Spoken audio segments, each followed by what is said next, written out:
because I had to give him testimony. I was the victim of 3 crimes in the illegal alien town hall that you, Mr. Quintero, hosted in brazen violation of our federal immigration laws and even of our state laws. I was forcibly escorted out of a town hall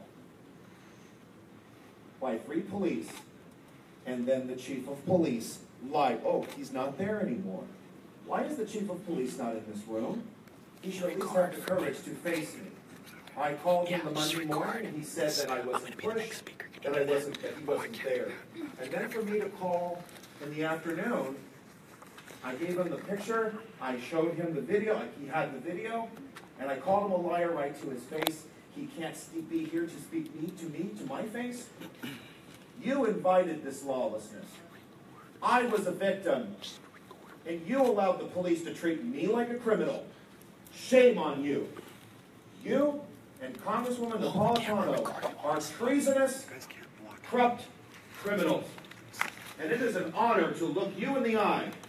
That young boy, he would do a better job. He should be the mayor. At least he has integrity and dignity and respects that flag and respects the oath that you all took and did not honor. It is a greater honor that residents of this community have contacted me about your corruption, maybe because they were afraid to speak out.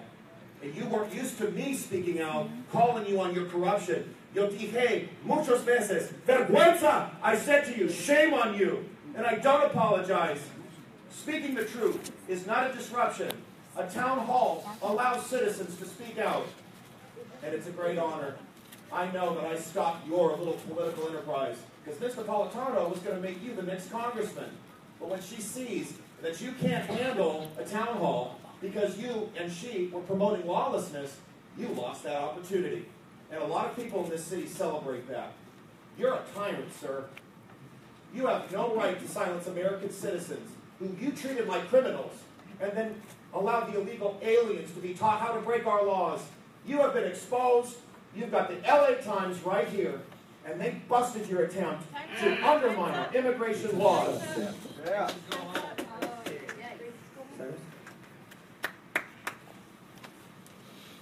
Hello, everybody. Hope everybody's doing well. Okay, so I'm going to go on a different tangent, and I just want to tell you a little bit about my experience. I've been driving around. Can we start the time? Good. I want to give you some of my takes, what I've been seeing differently, okay? I've been driving around the neighborhood, and I've been seeing the disastrous effects of probably one of the worst laws that's ever been enacted in our country. And that is the 1965 immigration law. That was probably one of the worst laws that's ever been enacted. Without that law, I don't think that America, especially Southern California, especially this city, would have changed the way it was in terms of its people, its culture, its policy. And I believe a different immigration policy should have been and can be enacted in the future. Now, when it comes to immigration, the real problem is our economic system. Our real economic system is based on supply and demand, labor for income, competition, scarcity of resources. And the fact of the matter is, when you bring too many people in, it devalues wages. It makes housing more scarce. This is probably one of the reasons why rents and home prices are going up. And yet, there doesn't seem to be an increase in housing supply. So it's just basic housing and economic policies, okay? Now, I want to get into and tell you how this nasty process is. All these immigrants come in, and then we see all these people who are property rights advocates, patrons, they leave California. It's part of this nasty process. And you know what's the tool of weapon? It's these high home prices. People keep leaving California. That changes our elected policy. This is probably one of the reasons why we've seen the 12-cent gas tax increase, because of all these immigrant voters manipulating their assembly members, and you see this nasty process over and over again, okay? I've been going around. I've seen all these EBT signs. What's going on? There's a high immigrant community. Don't you see what's going on? The illegals and even legal immigrants coming here, dumping their anchor babies so they can get welfare and public services. By the way, the stock market just hit all-time highs. I'm very concerned. Are my taxes going to go up so that I have to pay for public services for these anchor babies and these illegals and even legal immigrants who don't really deserve them? Okay? This is just a nasty process, all right? And here's how you solve the illegal immigration crisis. It's called E-Verify. Go after employers and go after the welfare benefits.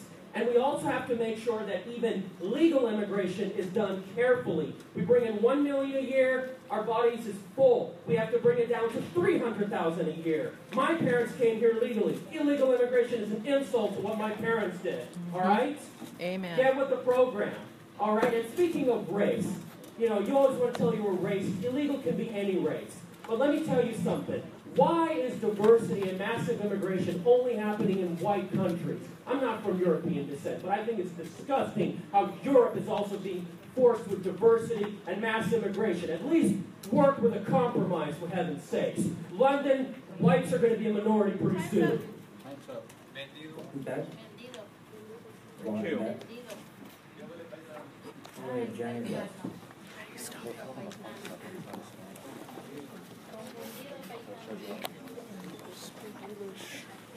One back. Sorry.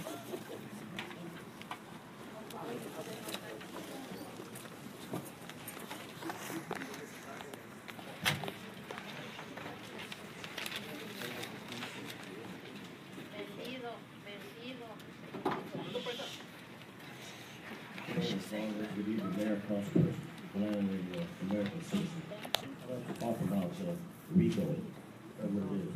RICO stands for Racketeering Influence and Corruption Organization, a law that increases the severity of penalties for crimes performed in conjunction with organized crime. The law states that any person or group who commits any two elements of 35 crimes known as racketeering within a decade will be determined to have committed them with similar results or similar intentions can be charged with racketeering. The maximum penalties for racketeering include a fine up to $25,000 and up to 20 years in prison, in addition to the forfeiture of all business interests and gains gleaned from criminal activity. In addition, the case can be tried in civil court. Plaintiffs are allowed to sue for triple damages. The law covers crimes such as bribery, extortion, money laundering, counterfeiting, gambling, murder, arson, robbery, kidnapping, and harboring illegal aliens. RICO laws are especially effective in prosecuting those who retaliate against victims, whistleblowers, witnesses of crimes, when those parties cooperate with law enforcement or in an ongoing investigation. In addition, SLAPP laws can be applied in order to stop corporations or individuals, like corrupt politicians, from abusing the system. Some people abused are such town hall meetings. Last town hall meeting I went to, there was a speaker of many people who were being bullied, roughed up, harassed by thugs in a town meeting designed to instruct illegal aliens how to subvert law. Suits can be brought against political parties, politicians, the PD, gang, and also males can be arrested at sanctuary cities as accessory to illegal crimes.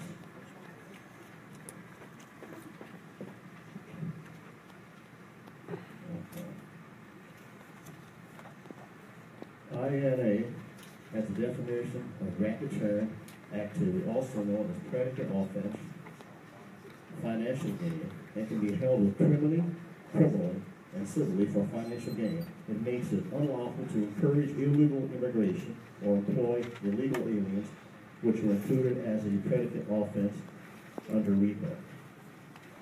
The defendants of violation of 1962 section of RICO Act has a list of prohibited activities, which includes of certain parts of INA, like illegally entering the United States. Attorney General Jeff Sessions is coming for you. Thank you. Giant West. And we have a Chanel Temple.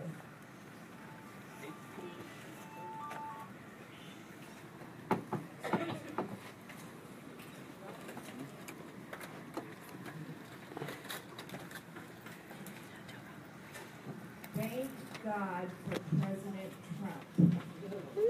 On his executive order signed January 25th, quote, sanctuary jurisdictions across the United States willfully violate federal law in an attempt to shield aliens from removal from the United States.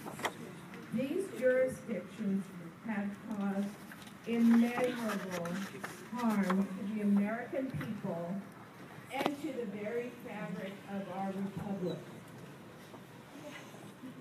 In furtherance of this policy, the Attorney General and the Secretary, in their discretion and to the extent consistent with law, shall ensure that jurisdictions that willfully refuse to comply with 8 U.S.C.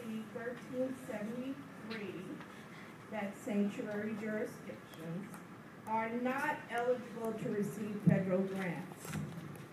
They've already started the process of denying federal grants from the Treasury Department.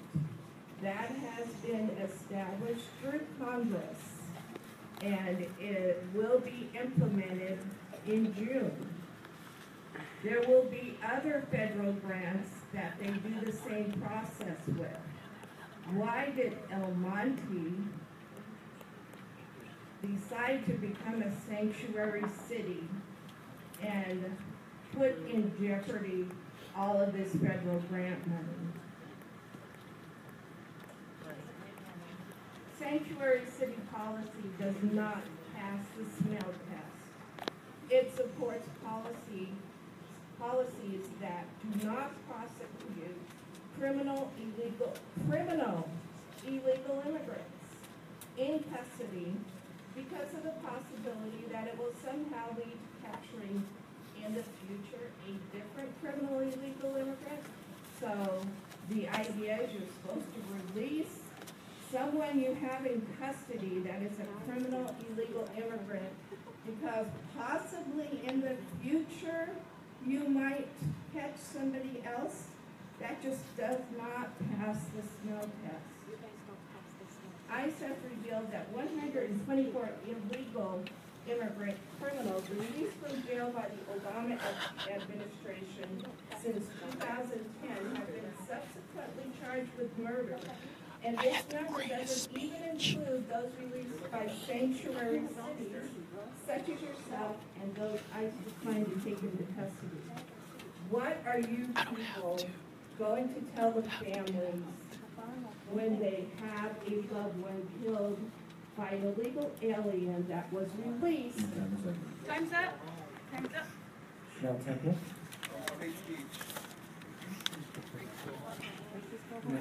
Robert Watson.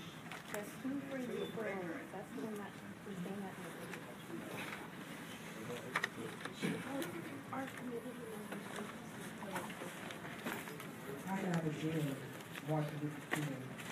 The Civil Rights Movement, Law, 1954. The 14th Amendment, which was written for black slaves and their descendants. All these things I mentioned were written for blacks, and now they're being used by the illegal immigration movement. The last meeting I was at, which was February 14th, I was at that meeting where you were telling illegal immigrants how to commit crimes in this country. I was at that meeting. I was harassed. I was assaulted. The Secret Service had to come and sit next to me to protect me. And this is after these same criminals are riding off the backs of blacks. I was told to go back to Africa. I'm sitting there minding my own business. That's hate. That's racism. When a person like me cannot come to a meeting and sit there in peace and not be bothered by illegal criminals. It will not be tolerated. Excuse me, stop. Of the back of blacks. You ride off the back of blacks. Quiet. Now, hold on. I'm trying to get order so we can listen to you. Please go back a lot faster if you guys don't mean that. Go ahead. I have the freedom. I'm not going back to Africa. Again, I have European, African, Native American, and Asian in me. My people have been here since the start of this country, and I'm not going anywhere.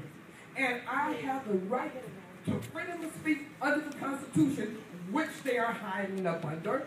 The same Constitution that they hide up under, I have the right to be up under that Constitution too. And I have the right to freedom of speech.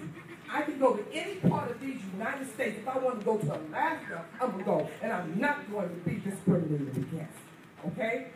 I'm an activist from the black community. I have to go to the doors of blacks who have been slaughtered by illegal immigrants. They're told when they get out of jail, go kill a black person. And you have audacity to discriminate against me? Apartheid. That's what's going on. And we are not going to have it. We are not. You come over here, you assimilate. My ex-husband, he's deceased now, was an immigrant. He did it the right way. It took him 10 years. I stood in line with him downtown Los Angeles Street. I am not a racist person, but I refuse to sit up here and be called out of my name, okay? I refuse to be harassed and threatened while you ride off the back of blacks. The Civil Rights Movement, the 14th Amendment was written for black slaves, not for illegal criminals. I refuse, and I'm not going to take it. I am not. I'm a citizen, and my people, again, have been here since the beginning of this country, and I'm not afraid, and I'm untouchable. Yes. Yes. Yes. Woo! Yes. There's a lot of noise coming back on there. Sir? Good job, man. Good job. Good job. Let's get a good speech. But we can hear this person, and that's the whole point. Go ahead, sir. Monte is a sanctuary city. Sanctuary cities create fear in the community. Sanctuary cities do not share information with customs and enforcement, customs, immigration and customs enforcement, ICE.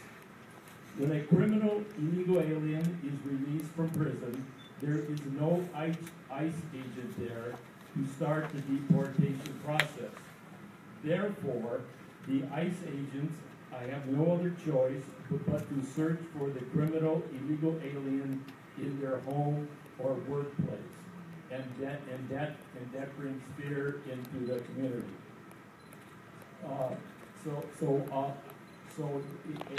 As you know, a city's first responsibility is to pay their CalPERS dues, California Public Employee Retirement System. That's your first obligation.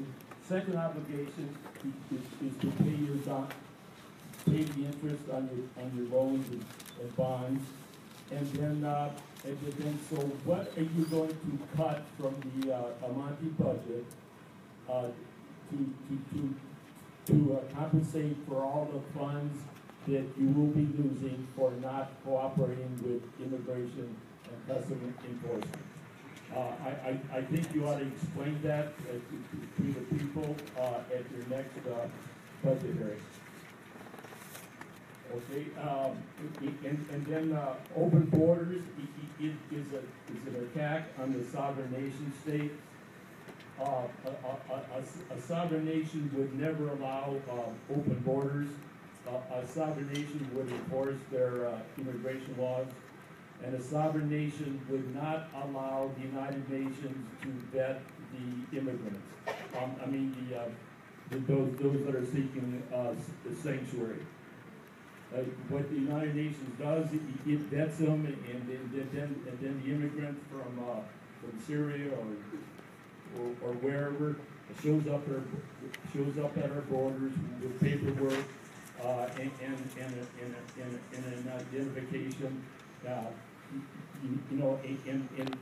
When they come from Syria or Iran or Libya, there's no way that they could vet them because there's no record of their criminal behavior. There's no record of their arrest rate and arrest record, and there's no documentation of whatever groups they belong to. Thank you for your time. Raul Rodriguez. We have Robin Duchamp. please.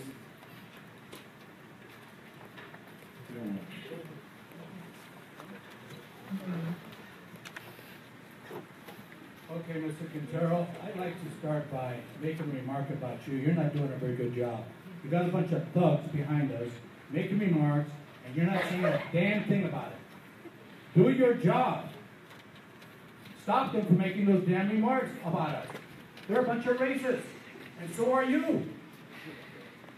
This is why I have this sign. Quintero is a racist. Oh, I'm sorry, it's a tyrant. That's what it is. Are you a tyrant? You're not doing a very good job, sir. You didn't do a very good job in the 14th either. Why is that?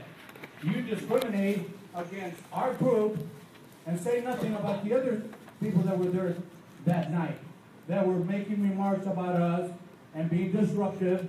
You didn't say anything then, you're not saying anything right now. Why is that? Are you a racist? Do you discriminate? I'm a proud American. I love this country.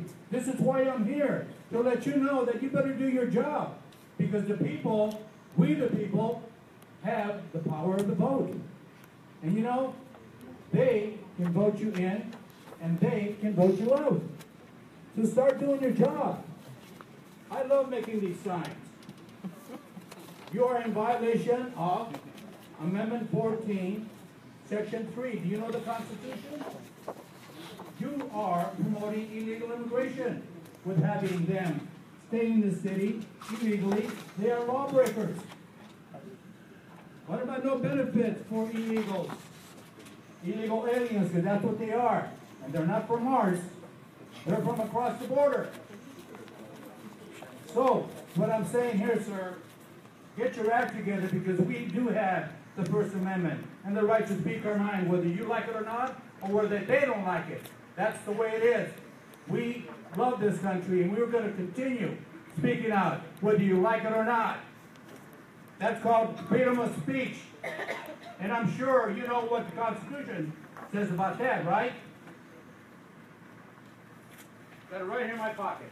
I carry this with me because I want to remind you and everybody behind me that I love this country, and I'm going to continue doing what I'm doing because that's the right that I have. This Constitution gives us the right. Our forefathers gave us that right 240 years ago to be able to voice our opinion, whether people like it or not. This is why we put America first. Not illegals, but America. America first. That's what it's called. I love this country, and I'm going to continue fighting for the rights of American citizens. And you know what? To hell with illegals. They're in this country illegally. They need to go back or get in line and become legal if that's what they choose to do. But they need to go. Thank you. And God bless America, and God bless Donald Trump. Yes, yes. Woo! Mine was filled with the most love. Please. I spoke from the heart. And I am Horizon. We are a great nation because we are a nation of blacks. So it was very disappointing to have the mayor and the Congress member stage a meeting based upon a foundation of breaking federal immigration laws. In addition, it was very heartbreaking to see what happened to Arthur Shaw. He was assaulted. Go ahead, ma'am. Your time is running. He was assaulted, his telephone was stolen, and he is still seeking justice for what occurred in a government town hall. And I would implore you to work with him until justice is resolved in this situation. In addition, we would ask that a body politic focus on the American citizens within the country, the homeless population, veterans, unemployed, disabled, foster children. We have more than 400,000 foster children in the United States, and the vast majority, over 90%, live in poverty and have severe mental disorders. American citizens should come first. This is one of the hallmarks of Donald Trump's election, is he stood for the American people. And we are coming to you as the body politic and asking you to look into your hearts and help the Americans in your community and not encourage federal law breaking. We were also informed by an individual in this community that there was a Brown Act violation last Thursday at a meeting held at a church that was not handled appropriately as far as notification 24 hours ahead of time. We were informed by this citizen in your community that Brown Act violation was serious, and that person was afraid to come forward. So we would ask that all meetings go forward in an honest and open way within the Brown Act, and also, please, help the American citizens in the community. Focus on them.